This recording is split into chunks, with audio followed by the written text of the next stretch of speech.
So I'm going to jump through this. I do have a time at the end for Q&A. So I'll go through the presentation. I don't know how long this is going to take. If you guys have questions that are like burning in the middle of this, just go ahead and ask. I'll try my best to keep an eye on the chat down here as well too.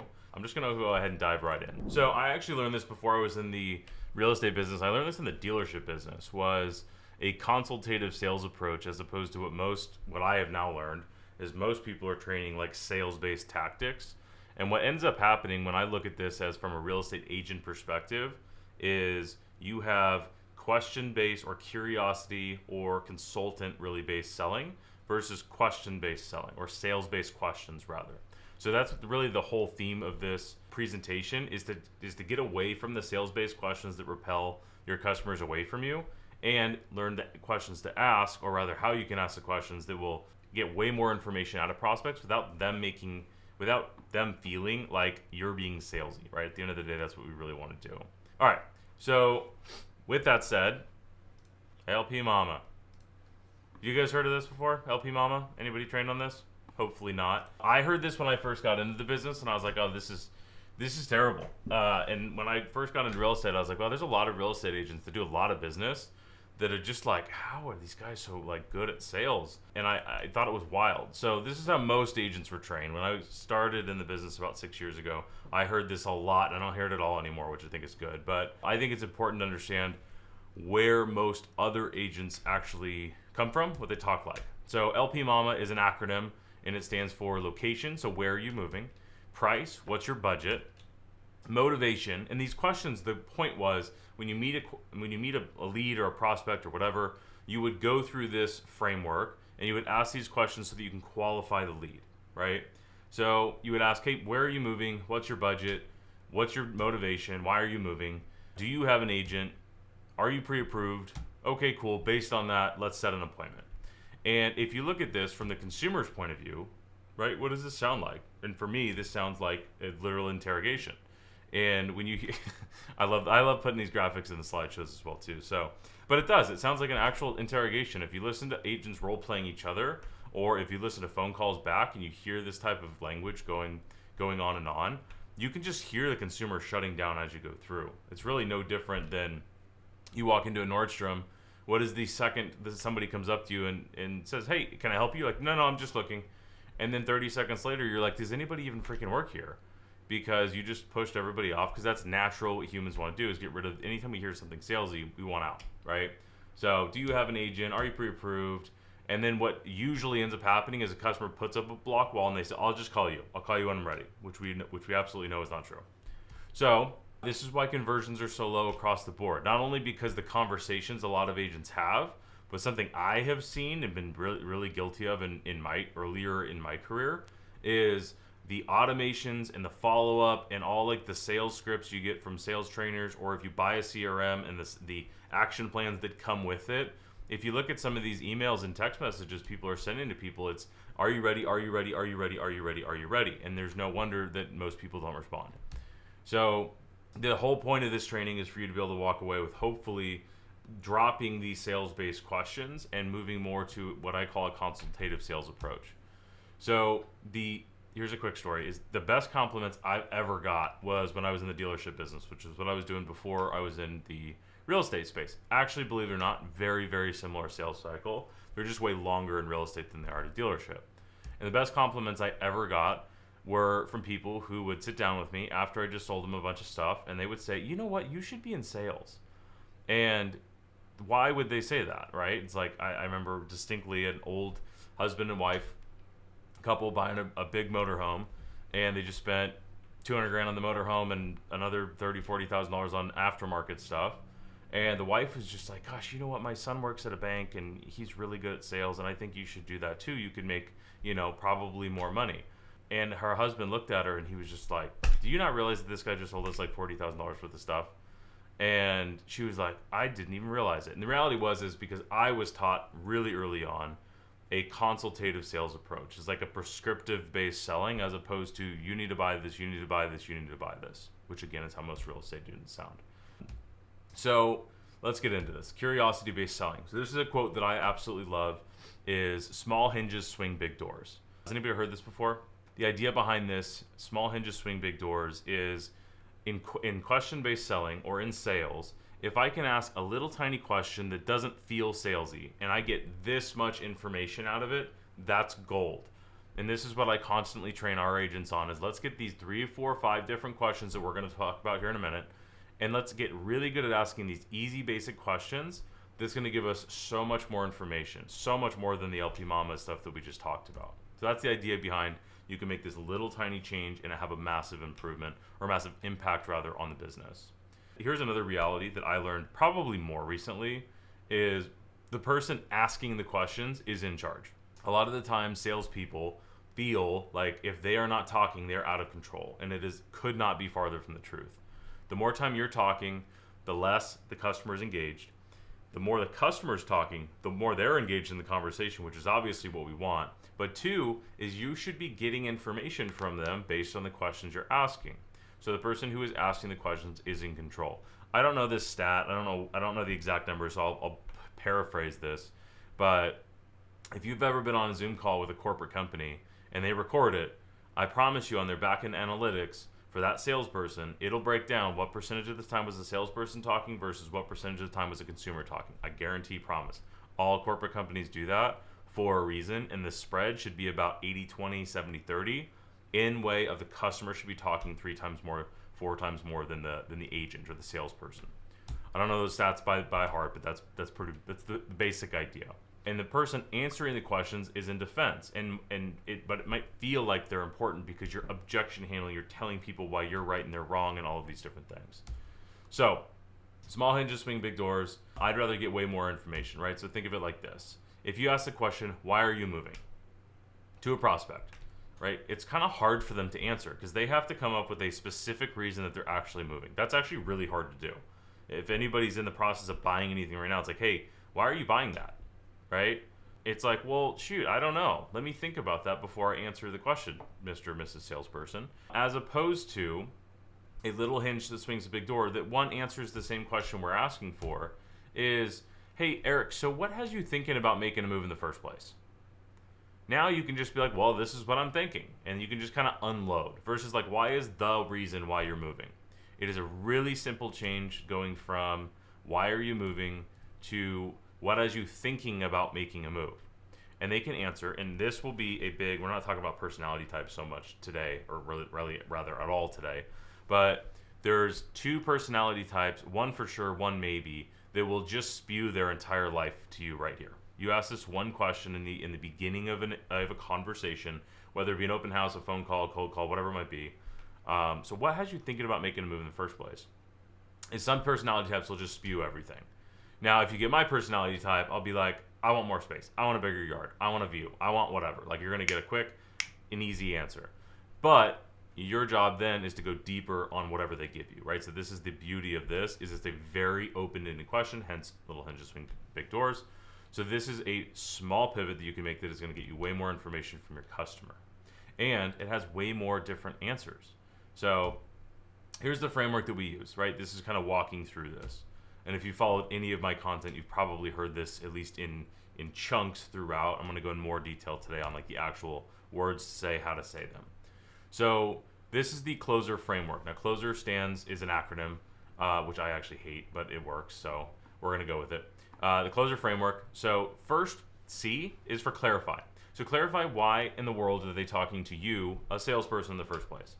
And what a lot of real estate agents I don't think realize is that when somebody walks into your open house, or when you're helping somebody else out that you found maybe online, or if it's a referral, they're not talking to you for fun. They're not talking to you because you're best friends. They're not talking to you for whatever. And if they are your best friend and they happen to be working with you, sure.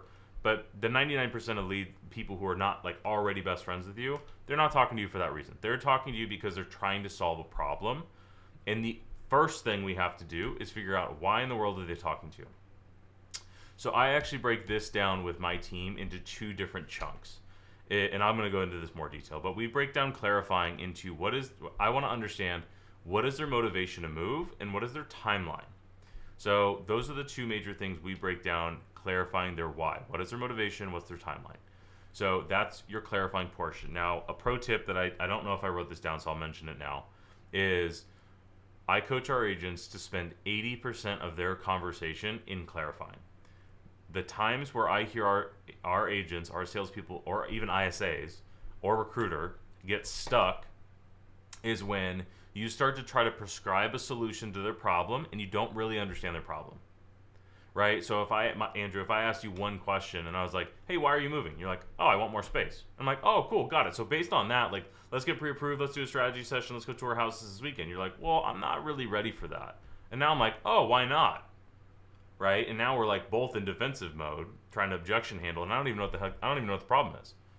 So this is the biggest, I think, pro tip. I should have put a big fat red slide on here for like pro tip here is to spend 80% of your time in clarifying. I hope I have that later in the presentation because that's crucial. So in this framework, this might drive this point home as well too, is you cannot move forward in this framework until you can answer this question. So what I mean by that is I'm going to continue to ask clarifying questions until I can actually answer the question, why are you moving? What is the reason why you're actually thinking about making a move? Then, once I have that, I can then label their pain point. So I'm going to give you a book recommendation that I have right here. If anybody has not read this book, highly, highly, highly recommend it. This is an audiobook that I listen to multiple different times. I would highly recommend referring back to it probably once a year. You will, if you have not read this book, you will hear a lot of my language in this book. And if you have listened to my stuff and then listen to this book, you'll be like, oh, that's where Christian got that. And I don't even know what of my stuff is from that. I've listened to it so many times now, but it's great. But one of the things that I really took away from that was labeling their pain point. So what is a label? So Andrew told me he wants more space, and I like to use the example of, okay, you got 7 kids in a 2-bedroom. There's a lot of motivation to move, right? That's a crazy little house. So the reason we label is because, one, I want to make sure that what I think is the reason why you're moving is actually the reason why you're moving. And when we're talking about labeling, there are levels to this. Now, I actually think there's like a level 1, and then you skip a few levels, and then there's like a level 6. Meaning you can do a basic label, which would be pretty much repeating back what you said, right? So if I was using Andrew, I'll just keep using you as an example. Appreciate you. I would say something like, hey, Andrew, it sounds like you just need more space for your growing family. And you might say, yeah, that works.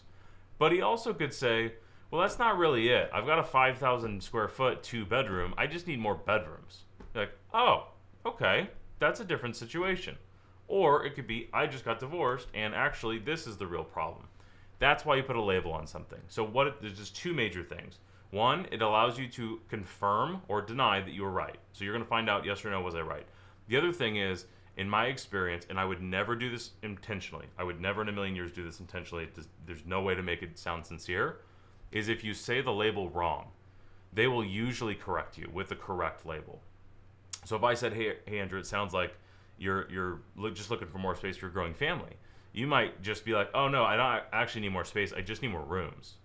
Like, oh, got it, okay. Versus when somebody comes to an open house, like, hey, what are you here for? They would never be like, I have a 1-bedroom and I need more bedrooms.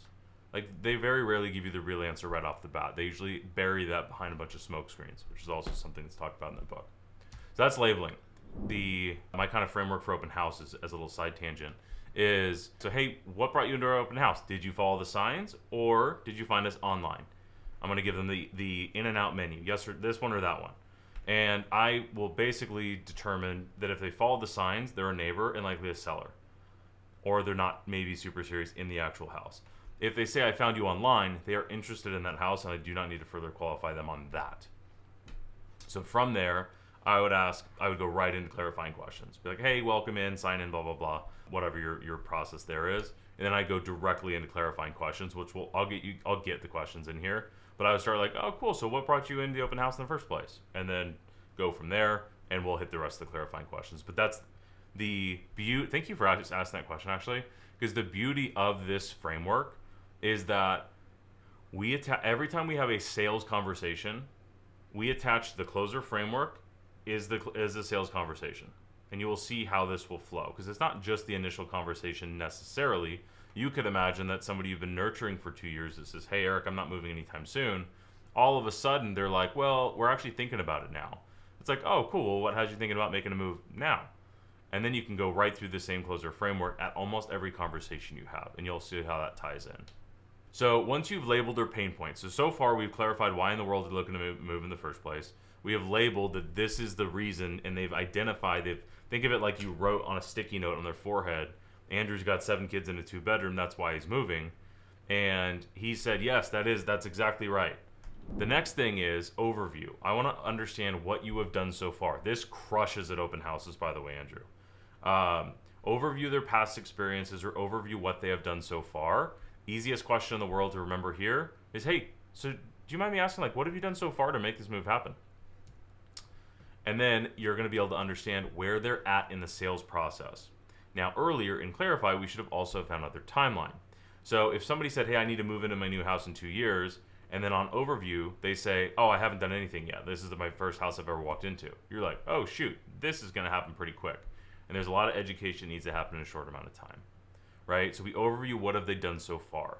So that might sound like, hey, Andrew, what have you done so far to make this move happen? You're like, oh, I looked on Zillow, and this is my first weekend out looking at open houses. You're like, oh, okay, cool. How is that going for you so far? Is kind of the easy follow-up. And you're probably going to say something like, man, this is overwhelming. You're like, got it. Okay, what's overwhelming about it? Help me understand that. You're like, there's so much going on. I don't know what I can afford, blah, blah, blah. So I have asked 3 tiny hinges, swing big doors. I have asked 3 tiny little questions right there, and I'm getting way more information than what I'm asking. And then once you get to this point, remind you, the clarifying portion should be 80% of the conversation. Once you understand why they're moving, you label to confirm that. The rest of the sales conversation actually flows very fast, right? So far we've clarified why in the world they're moving in the first place. We've labeled their pain point. We've overviewed what they have done so far. Now we move into selling the vacation. This is selling the outcome, not the solution. Let me give an example here of why in the world does this say vacation. Next, and I'm going to go into all this a little bit more detail as well too. After we've sold them the outcome or the vacation, we will explain away whatever their concerns were. This is what we would say is like objection handling. If they're like, yeah, I don't know, I have this problem or whatever, like this is where you would explain away whatever their concerns are and objection handle. I won't go too much into that because it's very situationally dependent. The last thing is once they have agreed to whatever your next step is, they agree to your solution, you will then review exactly what they just agreed to. This is something that I really strongly encourage agents to do more of because it'll better solidify the appointment that you just set. Okay, so let's go through this. So instead of LP Mama, which is where are you moving, what's your budget, what's your motivation, do you have an agent, are you pre-approved, okay, cool, let's go do whatever this thing is, whatever the appointment would be. This is the interrogation or sales-based questions. We are going to clarify their why. So Andrew, this is going to go into the questions that I would ask for clarifying. And they're really simple. These are easy writer-downers for sure. So these are some of, and there's really not very many of them. So one of my favorite questions in clarifying is, hey, so what is it you're looking to change about your current living situation? So Andrew, you asked, what do I say in an open house? They would be, hey, how'd you find us? Did you follow the signs or did you find us online? They're going to say, oh, I was looking on Redfin. They're like, oh, that's fantastic. Where'd you come in from? How long have you been there? How do you like it? Cool. Right? Learn a little bit about them. My name's Christian. Welcome in, blah, blah, blah, all the stuff. And then I'd say, hey, so what was it you guys were looking to change about your current living situation? And if you're listening to this, another book, which I don't have behind me, I don't think, is, yes I do. Look at me go. Exactly What to Say, Phil Jones. Highly recommend. Exactly What to Say for real estate agents. If you guys are ever been around Tom Ferry, you probably heard about this. Fantastic book. The words, if you like big words in a book, they're massive, so it's a really easy thumb through. You could do that in about an hour and then repeat back to that all the time. Thank you, Michael, for hitting up that question in the chat too. Or Andrew. I'm going to keep doing that, I think. So what we want to do is you're going to be dripping in curiosity is the reason I brought this book up. So when you are clarifying somebody's why, you want to be head tilt, curiosity, right? You know, why are you looking to make a move in the first place? Your tone can kill this question. So I say, hey, Eric, so what was it you guys were looking to change about your current living situation? And then they're going to start to kind of walk through, right? So we walk through the whole framework. This is the actual questions to ask. This is my favorite one because you can then loop down one layer after the next of whatever they had just said. Another question you can ask is, hey, what was it about this home that had you thinking about making a move? So I might have just asked broadly in general, but then I might tie it into like, hey, well, what about this one? Like, what was it about this house that had you thinking about making a move? And they might have just told you that they have 7 kids in a 2-bedroom, and now they might be telling you, well, it's really because of the yard. We want to have an active family. We want to have all this stuff. Like, they're giving you, again, little hinges swing big doors. They're going to give you way more information than they even realize. And it doesn't feel like a sales question. Another way to ask it is, what has you thinking about making a move, right? These are all basic, simple questions. You can memorize these by the time we're done with this call. And just switching these for why are you moving is really powerful. This first one's especially. The what has you thinking about, what are you looking to change about your current living situation? Because what it'll do is it will allow them to describe their current situation and then describe their ideal situation, right? Those are the two things that really ends up happening. So this is one of my absolute favorite questions. Is anybody, like, if you guys do online leads at all and you're meeting somebody at a house for the first time you don't know very well, Eric, I know you're getting on Zillow Flex soon, crushing that. This question is the first question, like not the first question, but ask this in every single home tour. The first one is, hey, how does this house look in comparison to everything else you've seen? Right? Because how can you answer that? Put yourself in a consumer's shoes right now and just somebody give me a situation, either in the chat or you can unmute and give me a situation here. Is if I ask you the question, we're on a home tour, we've never really met before, this is the first time, and I say, how does this house look in comparison to everything else you've seen? Right? Somebody jump up and give me an example of how you can respond to that, or several different people. I'd like to hear different options. And if not, I'll give you some of the most common ones, right? So most common one is going to be like, hey, you know what? This is actually my first house we're walking in. Like, oh, okay, cool. Did I have to ask, where are you at in the process? Did I have to ask, do you have an agent? They probably don't have an agent if this is their first house they're walking in. They probably haven't done anything yet. They probably haven't got pre-approved. But if I ask the same question, I say, hey, so how does this house look in comparison to everything else you've seen? And they're like, you know, it's not nearly as nice as the house that I saw last weekend. Like, oh, that's a little different. Be like, okay, cool. Did you go look at open houses last weekend? No, we didn't. Okay, well, that tells me they at least went out and toured properties with an agent. And did I have to ask the question, do you have an agent? No, I already know the answer. And I would say, how's that going so far? And they'd be like, well, you know, I didn't really like it. I didn't really whatever. What did you not like? You can just ask so many more questions from this. But this particular question right here is like, let's say 10, 20, 30% into the home tour, maybe 20, 30% into the home tour. Hey, how does this look in comparison to everything else you've seen? You will get a really good idea of where they're at in the process and what you're up against, so that you can position the rest of the conversation without ever having to ask, do you have an agent, are you pre-approved, or any of the nonsense. All right, so those are going to help you squeeze or uncover motivation without sounding sleazy. Okay, those are the clarifying questions. And if you want to take a screenshot of that, go for it right here. These are the questions. I think I see some of you guys taking notes. Next thing is we want to make sure that we uncover their timeline. And if you don't like memorizing stuff, I'm going to make this one super easy for you. It is one question. And what happened, I'm going to break this, I'll say it and then I'll break it down, is, hey, in a perfect world, when would you like to move into your new home? When would you like to be moved into your new home?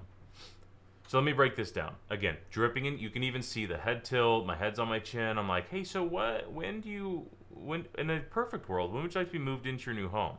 And the like stumbling is almost intentional because I don't want this to sound scripted. I don't want the sound. I don't want to come across as sales, and your tone's a huge part of that. Not that this is a tone training, but it might as well be. But breaking down the script, we say in a perfect world. So what this actually does mentally for the consumer, I have no idea which book I learned this from. Mentally, what it does for the consumer is we're in fantasy land. We're not making any commitments. We're in a perfect world that doesn't exist. They are allowed to now answer because they're not going to be held to this because this is fantasy land. So when I start the question by asking, hey, so in a perfect world, when would you like to be moved into your new home? So I just asked, hey, in this fantasy land world, what is the exact day you'd like to be moved into your home? And if they give you the generic, 6 months or, next year, then you need to do not let them get away with that. What I mean by that is if somebody says 6 months, I'm going to say, oh, that's cool. Andrew, what changes in 6 months? Be like, oh, my lease is up. Okay, cool. Do you know what month's it up? Yeah, June. Okay, beginning or end. Got it. Okay, so June 1st. So in a perfect world, you like to be moved into your house by June 1st? Got it. And that's how you can walk through, let them give you their generic answer with, hey, in a perfect world, when would you like to be moved in? And then you can dial in that timeline with the additional questions after the fact. And do not let them get away with saying 6 months, a year, or not really having a timeline. If somebody's like, I don't know, I'm not really in any rush. Yeah, but like in a perfect world, when would you like to be moved in? All right, this is good for the retiree that's like, I don't know, I'm not in any rush. I'd like to retire by the beach. You're like, yeah, no, I get it. You're not in a rush. That's fantastic. It sucks to have to rush. But like in a perfect world, when would you like to be moved in by the beach? Well, geez, tomorrow if I could make it happen. Like, oh, that's different. Then I don't have a timeline. Right? So like, what's stopping you from making this happen tomorrow? And then you can ask all your other, like, you guys know sales. These are little tiny questions you could put in the front to get way more information, and then you can go use your sales skills. That's like, at the end of the day, that's what we're trying to uncover here. You're going to get, this is how I actually explain it with my team, is imagine in a sales conversation, I'm wearing a, what do you call those things? A tool belt, right? I'm wearing a tool belt, and as I'm asking these clarifying questions, you're handing me more tools to put in my tool belt that I can then use later on in the sales conversation, right? So I want to get as many tools in my belt as possible so that I can use them later in the conversation if I need to, okay? So the next thing we want to do is we've understand motivation and timeline. So why are they moving, right? Andrew's got 7 kids in a 2-bedroom, and the in a perfect world, when would you like to move? He's like, well, shoot, I'd move tomorrow if I could. Got it. Okay, that's a great timeline. So then I would ask labeling, right? This does 2 things. We kind of talked about this already, so I'll go faster through this. This shows this shows the prospect you're listening. 2, it allows them to confirm or reject the label. And labeling will generally sound like, Andrew, it sounds like you're looking to start the next chapter of your life down by the beach, right? Andrew, it sounds like you're trying to get rid of your 2-story. You're trying to downsize into the new chapter of your life. Or, right, this is like, tactically, saying a label is not complicated. You listening well enough to be able to come up with the label is a skill. And that's just the reality of it. You could just repeat back to him, Andrew, it sounds like you want to live by the beach. And he might be like, yes, I just said that. Or you could label it something, a higher level label would be more like what I said of, hey, it sounds like you're looking to start the new chapter. Your kids moved out. You're an empty nester. And you're looking to start a new chapter by the beach. And they might say, yeah, that's exactly what we want to do. Cool, fantastic, right? Labeling's not complicated, but it's a skill. So this is one where don't hesitate that if you can't think of this grand label, just repeat back what they told you, right? That's fine. A level 1 label is okay. Ideally, you're active listening enough to be able to put a better label on it. Again, Never Split the Difference, fantastic book. Labeling is one of the many topics that's in there. So there we go. Good labels are describing what they're trying to accomplish. This is a good way to, I'm glad I wrote my slides. Describing what they're trying to accomplish versus a bad label is repeating back what they just said. Worst case, you can use a bad label, but ideally we want to use a good one. Okay, so far we have clarified why they're moving. We've labeled their pain point. A label works really well if you're able to articulate the pain that's causing them to move. So let me explain with a little story that I've heard, or analogy, or whatever you would call this. Is, you guys might have heard this, but there's a imagine like you're out on a ranch in the middle of Texas or whatever. Old man sitting on a rocking chair, old school porch, and he's got an old yellow lab sitting right next to him. We can all vision that, right? And you walk up to the guy and you see the dog and you go to pet him and you look at the old man and you say, hey, your dog's bleeding. I think it's sitting on a nail. And he's like, oh yeah, he's been sitting there all day. And you're like, well, why doesn't he move? And he's like, I don't know, must not hurt very much. Or must not hurt enough to move. And when I heard that, I was like, huh, interesting. So if you don't have enough pain, you might have some pain, but if you don't have enough pain, you're not going to move. Like literally with the dog example. So if we can articulate the pain here, and it's not necessarily if we want to push on it, but what we want to say is I hear your pain and I'm listening, right? So the point number 1 is I'm listening. Point number 2 is I want to know what's the real pain that's motivating them to move. Because if I asked everybody to show their hands like who's moved, moving is not fun at all. Zero fun. And most people don't just do it for no reason. There's usually a big motivator to make people move. And it's generally pain. It's not usually reward, right? The person that just won the lottery that's going to buy a beach house, sure. But usually it's, I just got divorced, or I'm outgrowing my house and we're now having to move out of this, or there was my parents need to move in and now I need a downstairs bedroom, or we got a baby on the way, we need another. Like, there's usually this big massive, and I just had a baby, and the idea of we almost had to move during it, and that would have been an absolute disaster, right? So there's usually pain involved in the move. So Eric, to answer your question, I want to ideally describe what they're trying to accomplish, but I also want to tie in the pain that's causing them to want to do that. So in the downside, or let's say the downsizing example is, let's say it's a empty nester and they're in a 2-story, right? It sounds like you're ready to move out of this big house that you raised the family in, that's way too much to maintain, and start your new chapter at the beach. Then they'd be like, you know what, Christian, that's exactly what we're trying to do. Be like, got it, cool, we're on the same page. And in the book, Never Split the Difference, what he says, which this stuck with me, what he says you want to hear is, that's exactly right. After you say the label, you want them to be like, that's exactly why we're moving. And if you cannot give a label that exactly describes why they're moving, you probably did not clarify enough. It probably has nothing to do with the label. Cool? Sweet.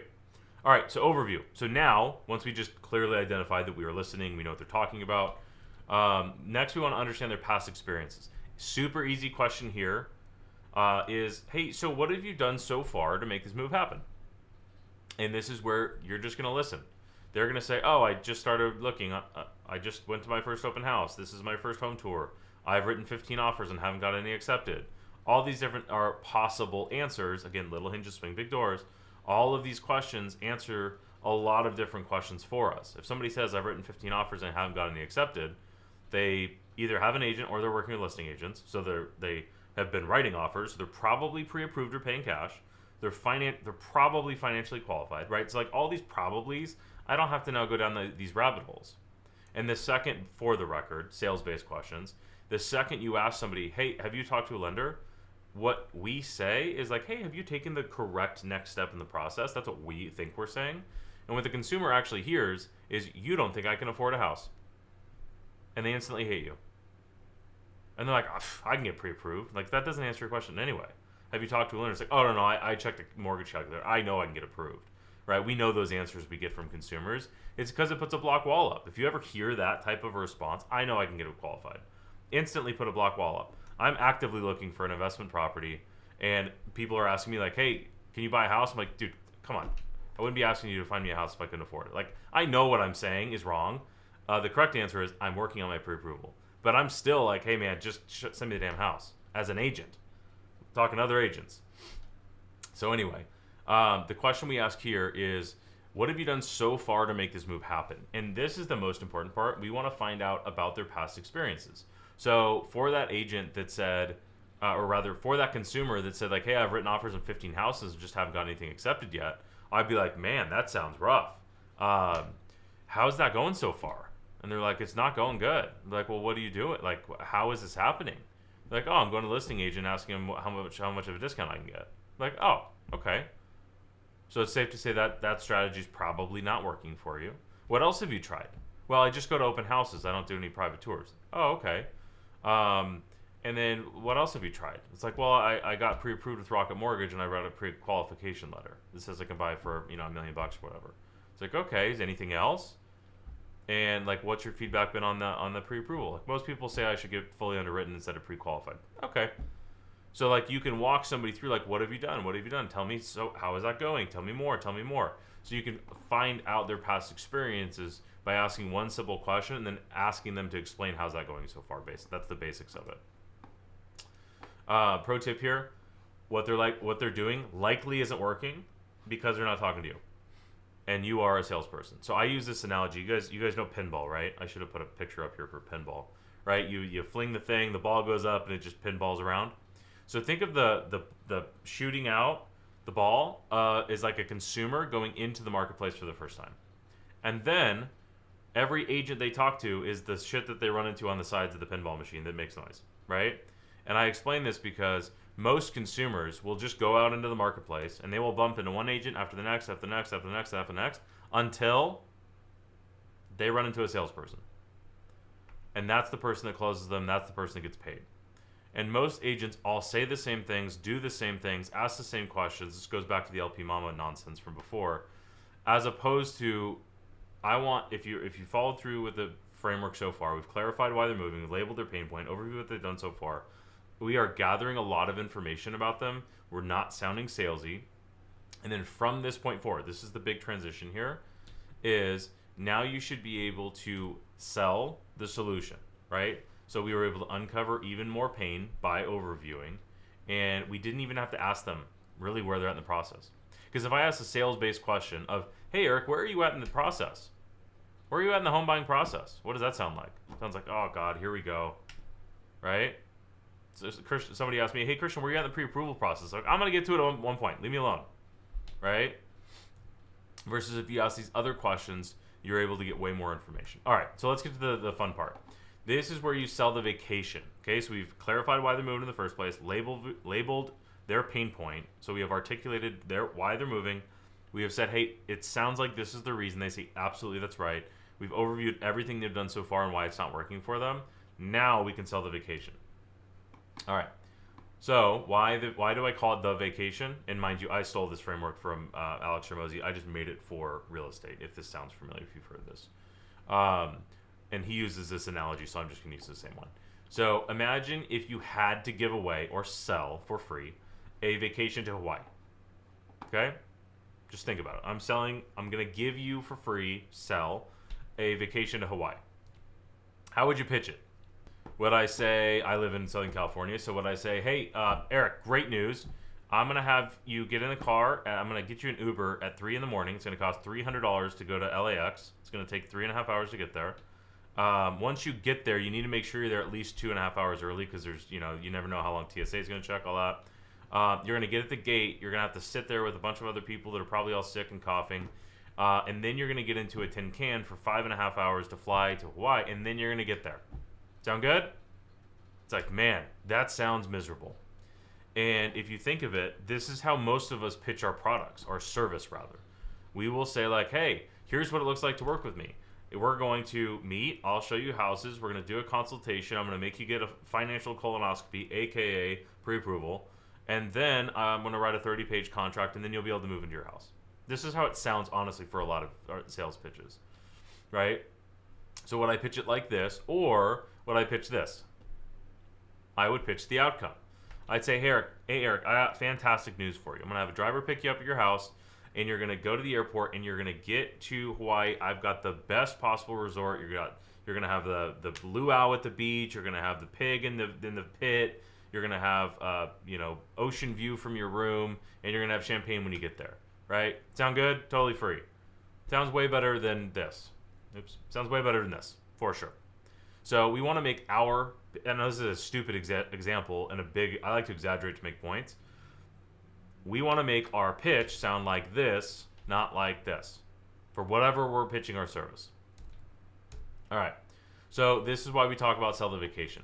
So I believe in a 3-part pitch. Now, if you have not gone through, you guys are all, to get this link, you have to be in the school community. So you guys have the free community, you have access to this.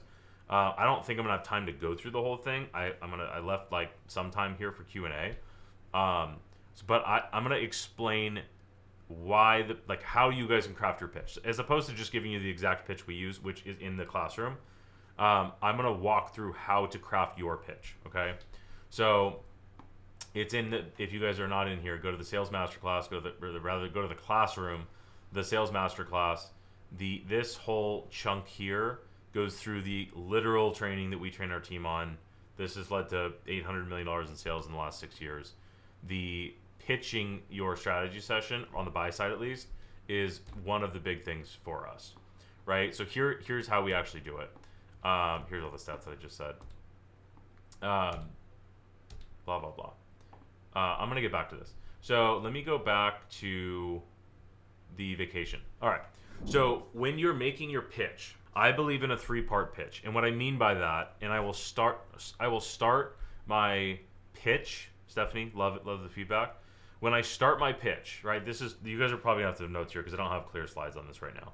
But I want a 3-part pitch. And I want to start by saying, hey, Stephanie, based on everything you've shared with me so far, that's how I start all of my pitches. This is what I want to do. We want to do the opposite of that. Nobody cares what you want to do as a salesperson. I'm going to say, hey, you know what, Stephanie, based on everything you've shared with me so far, here's what I do for all my clients in your same position. And I'm going to give you our pitch, right, for buyers. We do what we call a home buyer strategy session where we cover 3 major things. First, we talk about what our clients are doing to take advantage of the market. Next, we talk about how we keep you protected through the entire process. And third, we talk about how we get you the best deal possible regardless of the circumstances. Would that be a bad idea to set up? All right, let's break it down. So based on everything you've shared with me, tells them that I actually listened, and based on what they said, I have a solution. Number 2, so based on everything you shared with me, here's what I do for all my clients in your position.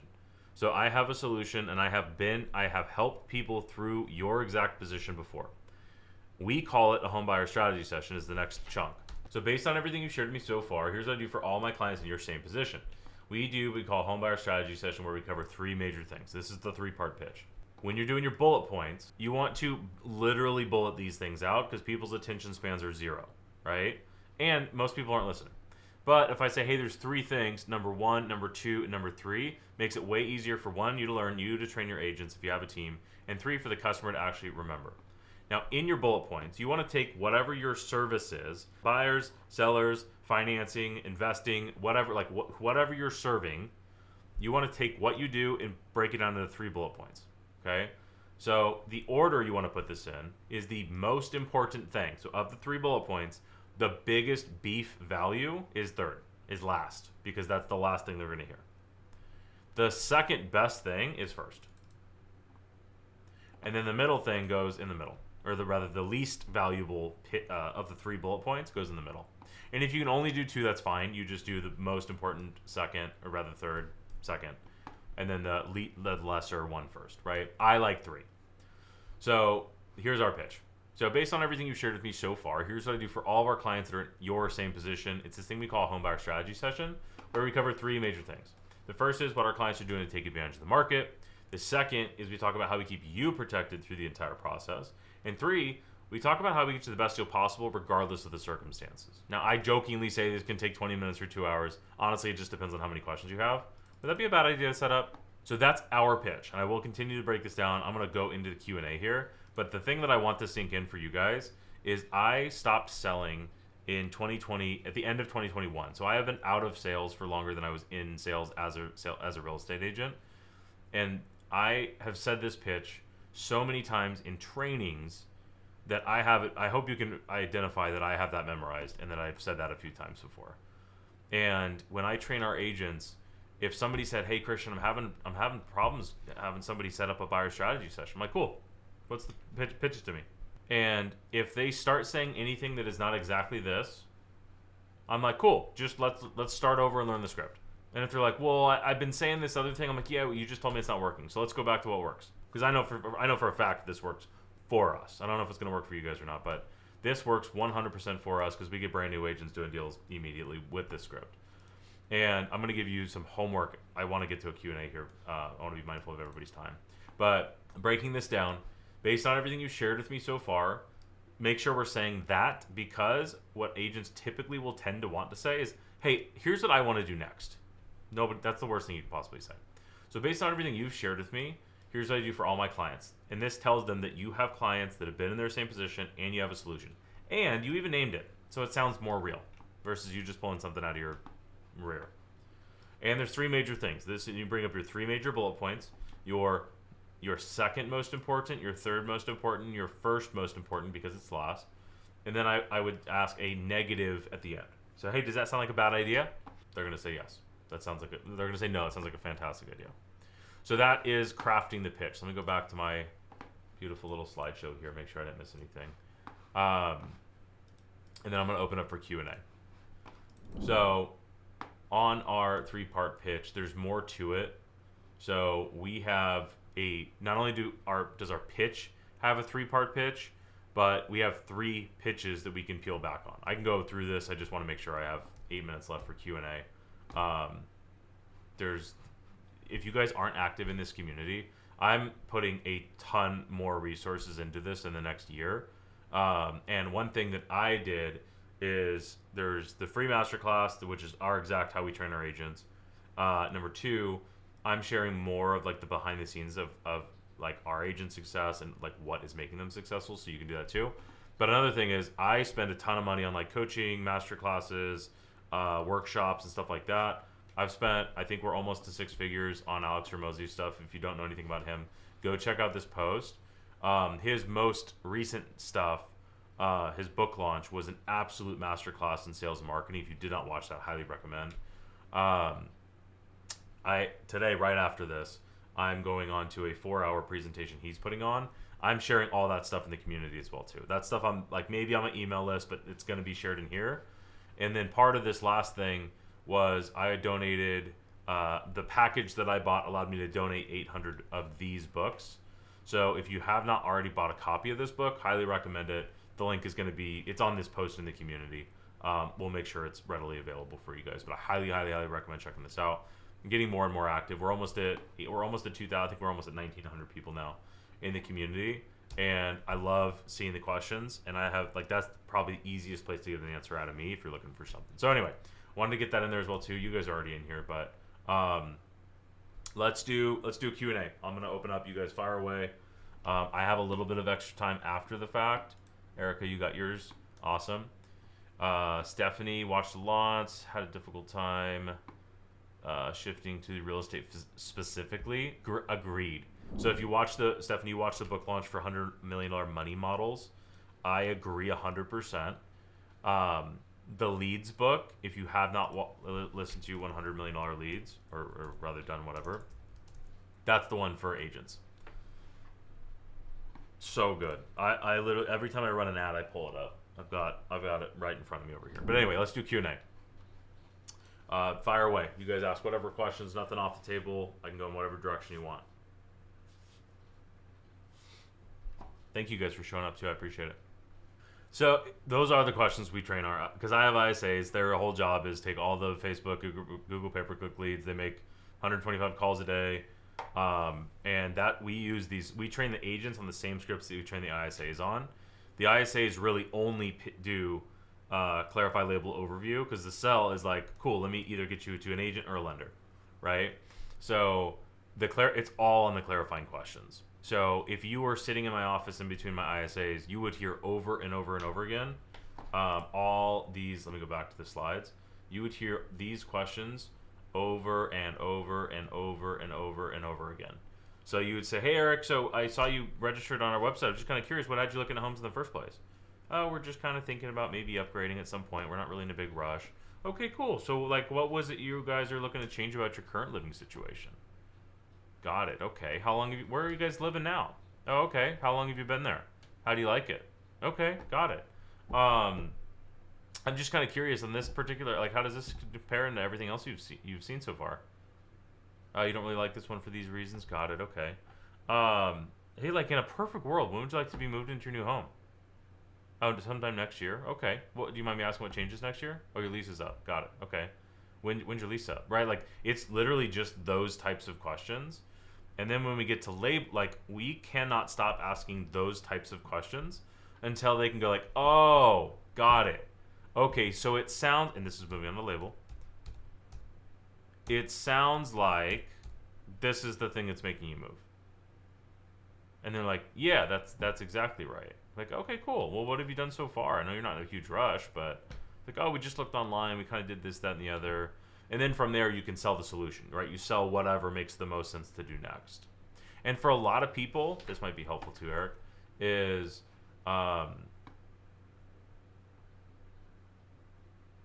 when I said the 3-part pitch, there's 2 aspects of that, right? So on buyer leads, which is what all the training at the Sales Masterclass on buyer leads for the most part, it translates to sellers, but same idea. We have 3 different things we can offer to clients. And this makes training easier, right? Because Eric, you probably run into the same thing I used to run into, is like, guys, just do what I do. what I do works. And they're like, great, well, I'm not you. Like, they're not as good as you. There's a reason, like, it just is what it is. So that was when I literally was like, what exactly is it that I say? Wrote it down. I was like, this is it. This is the pitch. So the reason I'm explaining this is these 3 pitches are on this continuum, right? There is value and commitment on this thing. On the left side is high value, high commitment. On the right side is low value, low commitment.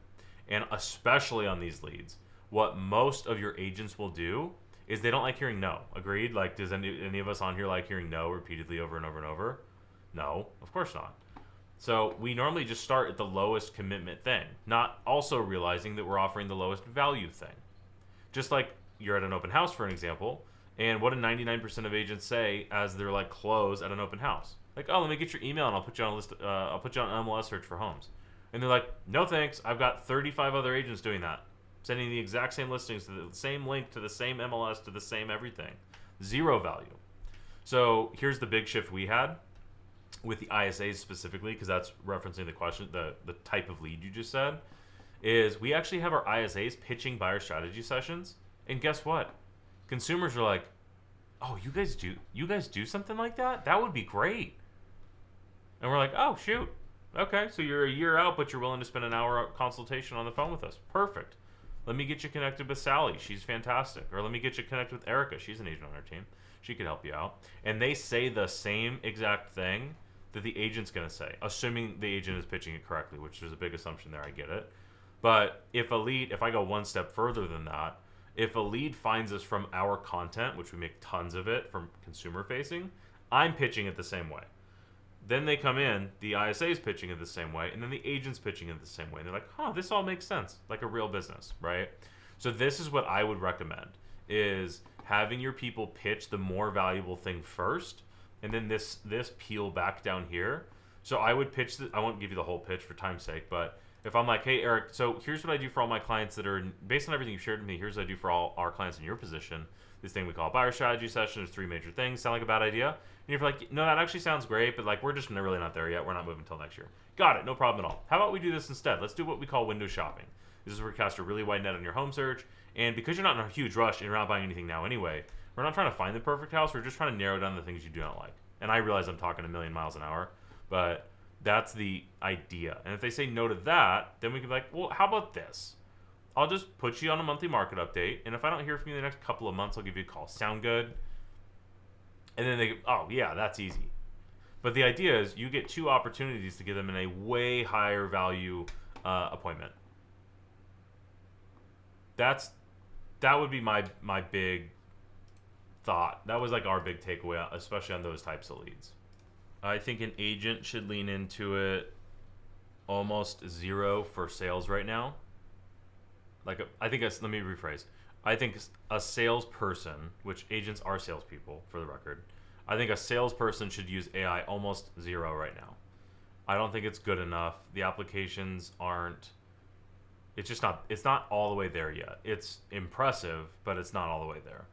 I don't know about you, but if I get a cold call from an experienced, talented salesperson versus AI, like the AI is not getting me past the intro. 0% chance. The talented salesperson might. Everybody can tell your emails that are written in AI. I get comments all the time on Christian, like, where do you get your newsletter? It's like, what do you mean? Like, I send it, if you guys don't know, I send an email newsletter to our consumer list every week and our agent list every week. And it is by far the thing that I get the most, hey, love this. I've been reading this for years. Keep it up. And people are always asking, anytime I go to a conference, for example, I get like 10 or 15 people come up to me like, hey, who writes your emails? I'm like, I do.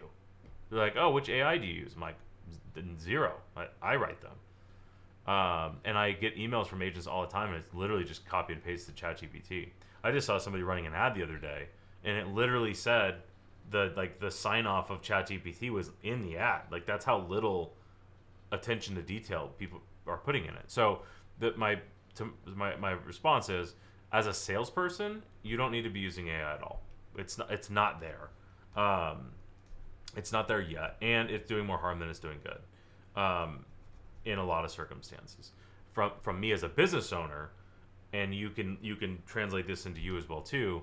I am probably using ChatGPT for about 2 hours per day, and I wasn't at all until I went to Alex Ramose's most recent workshop, and they said if you do not use ChatGPT for 2 to 4 hours a day, you will be absolutely left in the dust in 12 months as a business owner. Salesperson, like, you're going to be fine. You need to increase your skills, which is what we just talked about. You could role play with ChatGPT. You could do stuff like that, meaning like, hey, what should I say to this? But it doesn't mean the answer is right. The best example of AI I have ever heard was actually the owner of HubSpot, and he said ChatGPT is like an intern that has a PhD in everything and has never done anything. And I was like, huh, that's interesting. So I don't use it at all for sales. I've had it write 2 emails, and they're the 2 worst performing emails we've sent in the last 3 years. It's just not like, you should know more about what you're talking about to your customers than AI should, and certainly like for the cold calling and stuff like that. Like, it'll get there, but it'll make a new normal.